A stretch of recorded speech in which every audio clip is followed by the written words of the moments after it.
अस्सलाम वालेकुम and welcome to my channel. मेरा नाम है शिज़ा मतलूब और आज के व्लॉग में मैं आपको बताऊंगी कि इटली में मेरी रूटीन कैसी चल रही है। ऑल्दो इट्स एयरबीएनबी, लेकिन सारी वही रूटीन है जो मेरी जर्मनी में थी। बस डायपर चेंज करने हैं और घर के काम करने हैं और जो टिपिकल हाउस वाइफ की रूटीन होती है वही चल रही है। हाँ, बस लोकेशन डिफरेंट है और उज़ैर के भी सिर्फ काम जो है वो ऑफ़िस का काम है, जो इनका ट्रैवल ट्रिप है बस उसी से रिलेटेड है। इसके अलावा कोई स्ट्रेस नहीं है बॉस्टले का, अल्हम्दुलिल्लाह। लेकिन वो घर वापस आते हैं 7 साढ़े 7 बजे शाम में। तो मैं और वलिया ही सारा दिन होते हैं और हम लोग बस थोड़ा बहुत टीवी देखते हैं। वो मेरे साथ घर के काम करती है और हम बाहर स्पीलप्लट्स चले जाते हैं। और रात में वो आजकल 9 बजे की बजाय 10 बजे सोती है, क्योंकि ज़्यादा लेट आते हैं तो उसके अंदर जो एनर्जी होती है ना अपने बाबा से खेलने वाली, वो फिर उसने अपनी पूरी करनी होती है लाजमी, क्योंकि मैं उसको अदरवाइज़ नहीं सुला सकती। वो स्ट्रेस में रहती है फिर कि बाहर बाबा हैं और मैं अंदर सो रही हूँ, ये क्या मजाक हो रहा है। तो यहाँ पे रिसाइकलिंग का मुझे समझने में थोड़ा सा टाइम लगा था। अब मुझे समझ आ गया कि जैसे हमारा पानी की बोटल्स पे एक साइन बना हुआ होता है फांड का, वहाँ ऐसा, यहाँ ऐसा कुछ भी नहीं है। यहाँ बाहर कंटेनर्स लगे हुए होते हैं और आपके पास एक की स्कैनर होता है, वो स्कैन करते हैं और बस आपने उसमें डिस्पोज ऑफ कर देना होता है। और जो शीशा है ना, जैसे हमारा वो डिफरेंट कलर्स के शीशे के डिफरेंट कंटेनर्स होते हैं, यहाँ एक ही कंटेनर है, उसी में सब डालना होता है। और अच्छा, आप लोगों को कभी ये प्रॉब्लम हुई है जर्मनी में? हमें, मुझे बहुत हुई है कि गद्दा जो है ना, जो मैट्रेस है, उस पे प्रॉपर नींद नहीं आती, वो उस पे सेटिस्फेक्शन नहीं होती नींद वाली। तो उज़ैर के पॉइंट ऑफ व्यू में जो बेड के लाटन रोस्ट रहता है ना, उसका प्रॉब्लम होता है। उज़ैर कहते हैं कि अगर फटे हो ना, जैसे अब हम यहाँ पे हमें बहुत अच्छी नींद आ रही है, तो यहाँ पे लाटन रोस्ट की वजह से ये फट्टे से लगे हुए हैं। तो उज़ैर कहते हैं नहीं, गद्दे का प्रॉब्लम नहीं है, मैट्रेस का प्रॉब्लम नहीं है, इसका प्रॉब्लम है। ये तो मेरे ओपिनियन में मैट्रेस मैटर करता है, लेकिन कंक्लूजन हमने ये निकाला है कि फटों के ऊपर मैट्रेस वो हो तो मैटर करता है। तो ये मैट्रेस बहुत अच्छा था। इसकी हार्डनेस का जो लेवल है ना, वो वही है जो पाकिस्तान में हमारे मल्टी फोम वाला होता है मैट्रेस। किस किस को ये प्रॉब्लम जर्मनी में फ़ेस करना पड़ता है मैट्रेस वाला, हम अभी तक कर रहे हैं। और अब हम लोगों ने यही सोल्यूशन ढूंढा है कि या तो अभी हमारे पास इकिया का बेड है, उसको उसका लाटन रोस्ट निकाल के उस पर फटे डालें और मैट्रेस एक नया बाय करें। और या अभी हालांकि हमारे पास अभी रावंसबर्ग का जो ब्रांड है उसके मैट्रेस हैं, लेकिन बिल्कुल मज़ा नहीं है। तो आज मैं आपको बताऊंगी कि जो हम लोगों ने ग्रॉसरी की है उसका क्या, यहाँ पे क्या रेट्स हैं। और जर्मनी से रिलेटिवली मुझे तो चीप लगा है, आपको चीप लगा है या नहीं लगा, क्योंकि मुझे नहीं पता कि city to city delivery करता है या नहीं करता। हमें हमारे घर के करीब लिडल है, हम लिडल ही जाएंगे ग्रॉसरी करने आज। लेकिन उससे पहले मैंने करनी है घर की सफाइयाँ। और ये जो बेबी वाइप्स होते हैं ना, ये बस मल्टीपर्पज़ वाइप्स है मेरे लिए। कौन कौन मदर्स ऐसा करती हैं? मेरी वलिया ऐसे हेल्प करती है सफाई करने में कि मैं जो समेट रही होती हूँ ना, वो पीछे पीछे बिखेर देती है। तो वो पूरी कोशिश करती है कि मेरा वज़न किसी तरीके से कम हो जाए, लेकिन नहीं होने मैं जब वॉइस ओवर कर रही होती हूँ ना, मैं बहुत कोशिश कर रही होती हूँ कि अपना हासा किसी तरीके से रोक लूँ, लेकिन बहुत मुश्किलों से मैं रोक पाती हूँ। तो अगर किसी को मेरा हासा इरिटेटिंग लगता है तो माज़रत, I am really sorry, I can not help it. Airbnbs और होटल्स में रहने का एक फ़ायदा हो ज़रूर होता है कि आपको पता चल जाता है कि क्या चीज़ है जो मुझे अपने घर में नहीं चाहिए और क्या चीज़ है जो मुझे अपने घर में हो तो और अच्छी बात है। तो ये जो सिंक हम लोगों का इस एयरबीएनबी में है, मतलब बस नहीं प्रैक्टिकल हमें इतना लगा, बट गुजारा ही है। तो आप लोग कहेंगे कि मैं कभी एक बात करती हूँ कभी दूसरी बात करती हूँ, ये बस मेरी डेली की रूटीन है जो मैं आपसे शेयर कर रही हूँ। ये एक दिन की मैंने सारी रूटीन अपनी कैप्चर की है, इसीलिए आपको डिफरेंट डिफरेंट बातें मिलेगी, क्योंकि ऑफ कोर्स एक बेशक एक मोनोटोनस रूटीन है, बट उसमें भी कुछ डिफरेंट ही होता है। ये जो मल्टी वाइटामिन मैं आपको दिखा रही हूँ ना, ये जो विटामिन डी है, ये अमेज़ोन से हमने लिए हैं और ये मेरी अम्मी को और हमारी एक पड़ोसन है उनको मैंने दिए हैं और बहुत फ़र्क पड़ा है वहाँ से। मेरा ख़ुद का विटामिन डी लेवल्स जो है वो 9 था और मुझे डॉक्टर्स ने यहाँ पे कोई रिकमेंड नहीं किया। जर्मनी के डॉक्टर्स, वाह वाह क्या ही बात है, तो ख़ुद ही बस अपना डॉक्टर बनना पड़ता है। तो ये वाले जो विटामिन्स हैं ना, दे आर हाईली रिकमेंडेड। इसका विटामिन डी बहुत अच्छा है और मैं आपको रिकमेंड करती हूँ। They are vegan. हमारा भला हुआ है तो आपका भी हो भला। अच्छा, मैं बहुत कोशिश करती हूँ कि मैं वलिया का ज़िक्र कम से कम करूँ, क्योंकि जब भी मैं वलिया की कोई बात कर रही होती है ना, मुझे वो फ्रेंड्स वाली मोनिका की एपिसोड याद आ जाती है। जिसमें रॉस जो है वो रेचल को ढूँढने जाता है एयरपोर्ट, और वो मोनिका को कॉल करता है कि कौन-सा एयरपोर्ट है, और मोनिका उसको सही से रिस्पॉन्स करने की बजाय अपने ट्विन्स बच्चों की आवाज़ सुना रही होती है। तो अब मैं क्या करूँ, she is part of me, मतलब मैं उसको खुद से अलग नहीं कर सकती, तो कहीं न कहीं उसका ज़िक्र, उसकी बात हो जाती है। और सारी मदर्स आई थिंक अपनी औलाद से ऑब्सेस्ड होती हैं, ये एक नेचुरल है आई थिंक। मैं बना रही हूँ आज आलू गोश्त, और देचकी जो है वो मैं बर्तन धोने की बहुत ज़्यादा चोर हूँ, तो मैं एक व्लॉग की खातिर मैं अपने आप को नहीं बदल सकती, जो मैं हूँ वो ही हूँ, मैंने नहीं इसको इतना मांजा, बस एक धो दिया और बस मैं उसमें उसी में पका रही हूँ, क्योंकि मेरी नज़र में ये क्लीन था। अब अगर थोड़ा बहुत पिछले सालन का कोई निशान है तो इट्स ओके। अब मैं अपनी पर्सनैलिटी एक व्लॉग के लिए कैसे चेंज करूँ? और मैं तो बर्तन धोने की वैसे ही चोर हूँ। थैंक गॉड यहाँ पे डिश वॉशर होते हैं, अदरवाइज़ मसला हो जाना। लंच में मैंने लेफ़्ट ओवर बिरयानी खाई है, और वलिया इस टाइम नैप लेती है, तो मैं अपना लंच प्रॉपर करती हूँ, और साथ ही मैं कोरियन ड्रामा देख रही थी एटिपिकल फैमिली। अभी मैं शुरू में ही हूँ इसके, लेकिन बहुत थोड़ा स्लो चल रहा है, लेकिन इंटरेस्टिंग भी चल रहा है। साथ में ही हमारा बहुत दिल कर रहा था मेरा और उज़ैर का ब्राउनीज़ खाने का, और मेरे पास इंग्रेडिएंट्स थे, लेकिन बेकिंग सोडा, वो बेकिंग पाउडर नहीं था। बेकिंग पाउडर की जगह मैंने बेकिंग सोडा ऐड तो कर दिया, लेकिन मेरे पास कोई मेजरमेंट कप्स भी नहीं थे, और बस वो मिक्सर भी प्रॉपर इलेक्ट्रिक नहीं था, बट मैंने गुजारा किया। और बस अपने तुक्के से मैंने ब्राउनीज़ बनाई हैं, आप देखते हैं इनका टेस्ट कैसा निकलता है। मेरा अब तक जितना भी कुकिंग का एक्सपीरियंस है ना, उसमें मुझे सबसे मुश्किल जो हांडी लगती है ना बनाना, वो है आलू गोश्त। कहने को ये एक नेशनल डिश ऑफ पाकिस्तान है और बनाना भी आसान है, लेकिन मेरे ओपिनियन में इसको बनाना मुश्किल इसलिए है क्योंकि इसके अंदर से जायका निकालना बहुत मुश्किल काम है। इसलिए मैंने काफ़ी सारी रेसिपीज़ ट्राई की हैं आलू गोश्त की, लेकिन जो फ़ाइनल मैंने रेसिपी की है ना, कि हाँ बस ये फ़ाइनल हो गई है रेसिपी और अब आइंदा इसी रेसिपी से बनाना है, वो है मरियम परवेज़ की आलू गोश्त की रेसिपी। बहुत यमी बनता है इससे आलू गोश्त, और सही ओरिजिनल और ऑथेंटिक जो टेस्ट है ना वो मिलता है। और है कि इसका यही है कि मैं कुकर में नहीं बनाती हूँ, उसको एज़ इट इज़ छोड़ देती हूँ ताकि उसकी यखनी अच्छी निकले। आलू गोश्त और बिरयानी बना के मैं, और सॉरी, आलू गोश्त और ब्राउनीज़ बना के मैं रख आई हूँ घर में, और अब हम लोग आए हैं लीडल, क्योंकि घर के नज़दीक यही ग्रोसरी स्टोर है। अब लोकल इटालियन ग्रोसरी स्टोर जो है ना, वो मुझे अभी तक नहीं मिले।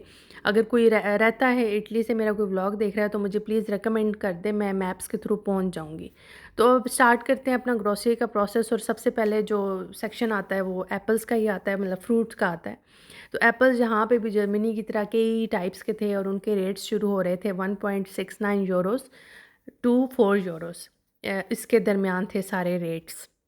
और अगर मैं टेस्ट की बात करूँ ना, तो टेस्ट बहुत ज़्यादा डिफरेंट है जर्मनी की निस्बत। शायद धूप यहाँ ज़्यादा लगती है, बट बहुत जूसी और यमी टेस्ट है इन एप्पल्स का। और ब्लूबेरीज़ का रेट्स मैं आपको ये बता रही हूँ, 500 ग्राम्स जो हैं वो यहाँ पे 7 यूरोस के मिल रहे हैं। क्योंकि हम लोग यहाँ पे 8 बजे आए हैं, तो ब्रेड सेक्शन जो है वो यहाँ पे खाली हो चुका है। अच्छा, एक इंटरेस्टिंग फैक्ट आपको बताऊँ कि यहाँ पे संडेज़ को भी मार्केट्स ओपन होती हैं। जर्मनी में संडेज़ को बंद होती हैं, बट यहाँ ओपन होती हैं। टोमेटोज़ जो हमारे यहाँ रिस्बन टोमेटोज़ होते हैं, उनका रेट और यहाँ का रेट में ये डिफरेंस है, और जो पैकिंग में अवेलेबल हैं वो 3.49 पर किलो हैं, और जो इस पैकिंग के बगैर हैं वो 2.99 यूरोस के हैं पर किलो। और मेरे ख़्याल में जर्मनी में भी कुकम्बर का रेट 1 यूरो ही है, 99 सेंट्स, और यहाँ भी 99 सेंट्स का एक गुकन है। स्प्रिंग अनियंस जो हरा प्याज है वो यहाँ पे 2 तरह के हैं। एक इस तरह का, ये मैंने ट्राई किया है, ये काफ़ी टेस्टी था, ये 75 सेंट्स का है, और जो ये वाला है जो बिग साइज़ है वो 1.75 यूरोस का है। लेकिन ये मैंने ट्राई किया, ये वाकई बहुत टेस्टी इसका टेस्ट था। ज़ेंज़ुइरो आई थिंक ये इंगवर अपनी अदरक है, और ये 5 यूरो की थी पर किलो। 5 यूरो तो ज़ाहिर है आपने एक स्टू की लेना होता है, वो किलोज़ में तो नहीं। आलू मैंने ये ट्राई किया था 1.5 केजी, 2.99 यूरोस के हैं। बट यहाँ भी आलू की काफ़ी ज़्यादा टाइप्स पड़ी हुई थी, और ये जो आलू का कलर था ये थोड़ा रेडिश में था, बट ये स्वीट पोटैटो नहीं है। तो मुझे ये बताएं, इटली में रहने वाले अगर कोई देख रहे हैं, कि इनका टेस्ट कैसा होता है, मैं ट्राई करूँगी। और बस डिफरेंट रेट्स पड़े हुए हैं, जैसे अब ये 4 केजी 4.29 के हैं। आई थिंक जिसने ज़्यादा लेना है वो ये ले ले।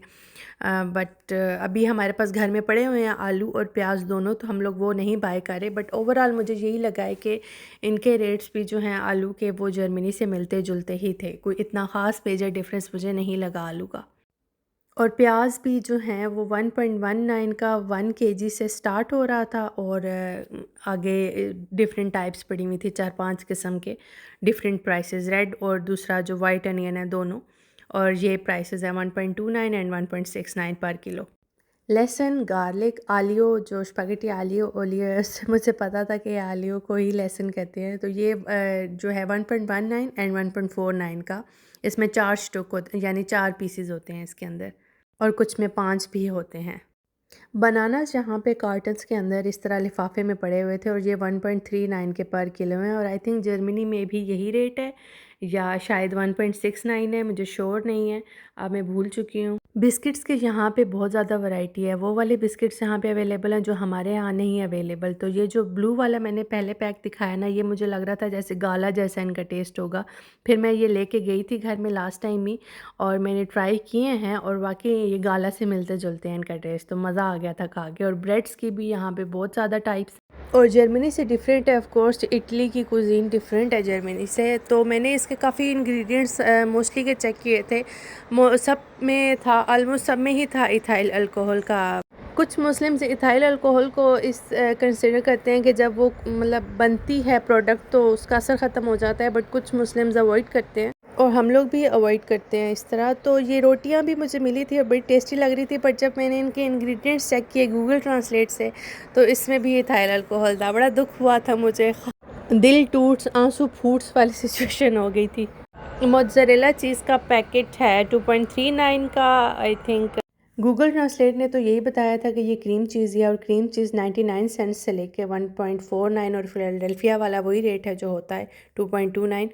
तो उसके साथ पड़ी हुई थी फिलाडेल्फिया के, तो बस मैंने अज्यूम कर लिया कि यही होगी क्रीम चीज़। वलिया खाती है क्रीम चीज़, तो ये हमारी बेसिक ग्रोसरी का पार्ट है। और यहाँ के फ्रिज सेक्शन में फ़्रेश पास्ता भी अवेलेबल था। अब मुझे टाइम नहीं था कि मैं खड़े होके इसके सारे इंग्रेडिएंट्स चेक करूँ कि क्या सीन है, तो मैं फिर कभी फारिग होके आऊँगी और फिर मैं ज़रूर ट्राई करूँगी फ़्रेश पास्ता का टेस्ट कैसा होता है। और ये बेडशीट मुझे इतनी अच्छी लग रही थी, इसके जो पिलोज़ का साइज़ था वो वही था जो हमारे देसी पिलोज़ का होता है, बट जब मैंने इसका प्राइस देखा तो ये थी 30 यूरोज़ की, तो मैंने कहा भाई रहने दो, कोहिनूर मिल्स ही बेहतर है। हम लोगों के पास भी ये फंक्शन टेस्ट है, ये 3 का पैकेट 59 यूरोज़ का आया हुआ था। हम लोगों ने भी लेडल से ही बाई किए थे, और ये इतने कारआमद होते हैं कि अगर किचन में आरबाइट्स प्लेटी की स्पेस नहीं होती ना, तो जब कोई गेस्ट वगैरह या कब जब मैंने ज़्यादा कुकिंग करनी होती है, मैं ये टेबल्स खोलती हूँ, आराम से कुकिंग करती हूँ और बाद में समेट देती हूँ। तो ये तो मस्ट हैव है हमारे घर के लिए। और ये दही मैं चेक कर रही थी, और गलती से मैं पहले ये वाली दही ले गई थी, और ये मीठी थी, नेस्ले वाली मीठी नहीं, बाकायदा इसमें शुगर वाली, और इतनी मीठी थी खाई नहीं गई। बड़ी मुश्किलों से हम वो ख़त्म करने की कोशिश कर रहे हैं। और मिल्क का जो रेट है वो 1.19 से स्टार्ट हो रहा है, और मुझे नहीं पता था कि जो काफ़ी लाटे है वो मैंने आज, मतलब मुझे नहीं पसंद, मैं यूजुअली कैपुचिनो ही पीती हूँ, लेकिन जो लाटे है वो मिल्क को कहते हैं इटालियन में। और बटर 250 ग्राम्स 2.89 का था। 1 वीक हो चुका है मुझे इटली में, और मुझे ये एहसास हुआ है यहाँ पे कि हम जर्मन लैंग्वेज को मुश्किल कहते हैं ना, जर्मन लैंग्वेज मुश्किल नहीं है, इटालियन ज़्यादा मुश्किल है। क्योंकि इटली में एक तो लोगों को इंग्लिश बिल्कुल भी नहीं आती, जर्मन्स को एटलीस्ट आती है, वो बेशक प्रिटेंड करेंगे उन्हें नहीं आती, बट वो समझ लेते हैं, कुछ ना कुछ उन्हें आती है। और जर्मन की इंग्लिश ये थोड़ी बहुत रेलिवेंस ज़रूर है, और इटालियन की बिल्कुल भी नहीं है। इटालियन एक मुझे लगता है एक बिल्कुल ही टोटल डिफरेंट ज़बान है, और ज़बान भी बंदे को ना आती हो ना तो बड़ा बड़ा ही ख्वार होता है। और इधर मैं गूगल ट्रांसलेट पे ही हर चीज़ देख रही हूँ, और मुश्किल हो रही थी ऑफ कोर्स, पर वही बात है, जो बंदा जहाँ रहता है ना उसको वही जगह पसंद होती है। अब इटालियन अगर कोई जर्मनी में आ जाए तो उसको लगेगा कि जर्मन बहुत मुश्किल ज़बान है, लेकिन मुझे ये एहसास ज़रा इधर ज़्यादा हो रहा है, क्योंकि शायद अब 4-5 साल में थोड़ी बहुत जर्मन आ ही गई है, अगर फ्लुएंट नहीं है तो। अच्छा, हमारे एग्स 2 टाइप्स के होते हैं ना, फ्राइड हाल्टुंग और बोर्डन हाल्टुंग, पता नहीं सही बोला है मैंने या नहीं बोला, इधर एक ही टाइप के थे। और ये 10 एग्स जो हैं वो 1.99 यूरोज़ के। यहाँ पे मेरी नज़र पड़ी है यहाँ के मसालों पे, और बेकिंग सोडा मैं चेक करी थी, ये 79 सेंट्स का 500 ग्राम्स है, जो कि आई थिंक जर्मनी से बहुत चीपर है यहाँ पे। और वहाँ पे काइज़र का जो बेकिंग सोडा है वो महंगा। ऑलिव ऑयल वाकई यहाँ पे चीप है, हमारे 9 यूरोज़ का 750 मिलीलीटर है, यहाँ 8.89 का 1 लीटर है, जो कि वाकई सस्ता है। और बस अब मुझे यहाँ पे ऑलिव ऑयल नज़र आया है, सनफ्लावर नज़र आया है, और मुझे वो नज़र आया है फ्राइंग ऑयल, मुझे यहाँ पे रैप्स ऑयल नज़र नहीं आया। मेरे ख़्याल से ये टाइप 1 फारिना आटा को कहते हैं। आई थिंक ये आटा है, मैंने ट्रांसलेट नहीं किया, तुक्के में लेके जा रही हूँ, फिर बताऊँगी कि ये आटा था, कैसा इसका टेस्ट था। और ये 1 किलो 1.39 यूरोस का है। और ये जो मैदा है ये 55 सेंट्स का है 1 किलो, और जो चीनी है वो है 1.15 की, लेकिन 99 सेंट्स की अभी सेल पे लगी हुई है। और मैंने बहुत ढूंढा है, मुझे एवेपोरेटेड मिल्क नहीं मिला। हमारे जर्मनी में इसी सेक्शन में होता है एवेपोरेटेड मिल्क, कंडेंस्ड मिल्क जो होता है। हाँ, कंडेंस्ड मिल्क जर्मन में एवेपोरेटेड मिल्क को कहते हैं, उसमें चीनी नहीं होती है। वो मुझे नहीं मिला और अब मुझे नहीं समझ आ रही वो मुझे कहाँ से मिलेगा और मेरी चाय का क्या बनेगा।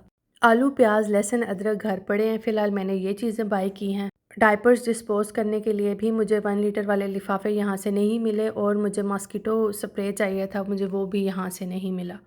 तो अब ये 3 चीज़ें मेरी रह गई हैं। किसी को पता है कोई स्टोर इटली में तो प्लीज़ मुझे रिकमेंड करें, मुझे ये चीज़ें चाहिए। निकलते-निकलते ये प्यारी-प्यारी सॉस मुझे मिल गई है, तो ये 69 सेंट्स की है। सो टार्टन इसके मुझे ठीक ही लगे हैं। आई होप ठीक ही होंगे इंशाल्लाह। पानी का ये क्रेट जो है 21 सेंट्स से स्टार्ट हो रहा है। ये आपको सस्ता इसलिए लग रहा है क्योंकि इसमें फ़ांड नहीं है जो जर्मन से देख रहे हैं। और हम लोगों का तो ये होता है ना कि जब रिसाइकलिंग पे जाते हैं तो पैसे हमें कुछ रिटर्न मिल जाते हैं फ़ॉन्ड के, तो यहाँ पे ऐसे ही डिस्पोज़ करते हैं, कंटेनर बाहर लगे हुए होते हैं, बस उसी में डाल देते हैं। तो अब मैं बताती हूँ कि हमारा टोटल बिल कितना बना है। अभी यहाँ से निकल के ये बना है हमारा 54.55 यूरोस। वापस हम लोग पहुंच गए हैं, और आपको मैं जेन्युइनली बता रही हूँ कि पार्किंग का बहुत इशू बनता है। वो सामने हमारी बिल्डिंग है, और जो एयरबीएनबी वाला होस्ट था उसने हमें कहा था कि इस वाइट बॉक्स में आपको पार्किंग हमेशा मिल जाया करेगी। वो हमेशा हमारा कभी भी नहीं आता, और ये कोई हम लोगों ने 8 चक्कर लगाए हैं, मैंने गिने 8 चक्कर बने थे हमारे, घूम फिर के इतना लंबा हम टर्न लेके आए हैं, पार्किंग हमें यहाँ पे नहीं मिली। और जो अंदर उसने गैराज में हमें पार्किंग अलॉट की है उसमें गाड़ी पूरी ही नहीं आ रही। फाइनली जब हम लोगों ने एक जो बिल्डिंग के अंदर पार्किंग थी उधर उसने अलाउ नहीं किया हुआ था, बट हम लोगों ने मजबूरी में की, तो फिर पता चला है गाड़ी यहाँ से निकल रही है, तो मैं और पलिया आके हम लोगों ने जगह मलक लिया और अब उज़ैर यहाँ पे पार्क करने लगे। और मुझे दुनिया का सबसे मुश्किल काम लगता है उज़ैर को गाड़ी पार्क कराना, उफ़ अल्लाह। तो ये हम दोनों के सब्र का इम्तिहान होता है यहाँ पे। आलू गोश्त का मरियम परवेज़ की रेसिपी हमेशा कामयाब होती है, और बहुत ही मज़े का बना था, सही टेस्टी वाला, और चम्मच से भी हम लोगों ने बहुत खाया था। और मैं अक्सर जो है ना सालन के अंदर नीमको और दही मिक्स करके खाती हूँ, तो मुझे तो अच्छा लगता है। फाइनली किचन चूल्हा साफ़ किया, और मैंने अपनी ज़िंदगी में इससे बुरी ब्राउनीज़ नहीं खाई, इतनी बुरी बनी है कि मैं आपको क्या बताऊँ। ये बात बताने का सिर्फ एक ही मकसद है कि हर चमकती चीज़ सोना नहीं होती। सोशल मीडिया पे लोग अपनी सिर्फ हाइलाइट्स शेयर करते हैं जिसमें खुशियाँ शामिल होती हैं या कोई अचीवमेंट होती है, लोग सैड पार्ट नहीं शामिल करते मेरी ब्राउनी की तरह। बट मैंने सिर्फ इसलिए किया था कि आप लोगों को बता सकूं कि दुख हर किसी की ज़िंदगी में होते हैं, और हर कोई अपने अपने हिस्से की स्ट्रगल काट रहा है, इसलिए काइंडनेस बहुत इंपॉर्टेंट होती है। और लोगों को जज भाग के मत किया करें, और किसी का चैप्टर 1 अपने चैप्टर 20 या अपना चैप्टर 20 किसी के चैप्टर 1 से मत कंपेयर किया करें। कहते हैं ना, comparison is a thief of Joy. उम्मीद करती हूँ आपको मेरा ये व्लॉग पसंद आएगा, और मुझे सब्सक्राइब कीजिए, मुझे कमेंट में बताइए आपको कैसा लगा और आप और किस किस तरह का कंटेंट चाहते हैं मेरे से। ओके, बाय, चाओ।